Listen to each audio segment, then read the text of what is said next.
కదలిక లేకుండా స్తబ్దతగా స్థిరంగా ఆగిపోయింది. ఒక శూన్యంగా. దాంట్లో శక్తి ఉంది.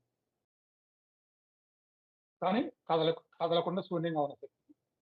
ఇప్పుడున్న శక్తి విశ్వ సృష్టి మొదలైన తర్వాత ఉన్న శక్తి కదిలే శక్తి. మనం కదిలే మనుషులం. మనలో శక్తి ఉంటది. కానీ కదులుతున్నాం. అప్పట్లో శక్తి ఉంది. కానీ కదలిక లేదు. అలా స్థిరంగా ఉంది. ఇప్పుడు మూలాధారం ఉన్న స్థితి కూడా అలాంటిదే. అది కదలకుండా ఉంటది. అందుకనే కుండలిని చక్రాసుల సాధన అనేది కదిలించడానికి సాధన.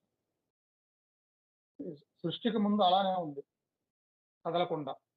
కాబట్టి ధ్యానంలో కూడా మనకి శక్తులు కదలిక జరిగిద్ది. ధ్యానంలో శక్తుల కదలిక జరిగిద్ది. జరిగిద్ది గానీ మళ్ళీ ఆ కదలికే సృష్టికి ముందుగా స్థిరంగా ఉన్న శూన్యస్థితిలాగా మళ్ళీ కదలకుండా ఉండటం మొదలైంది.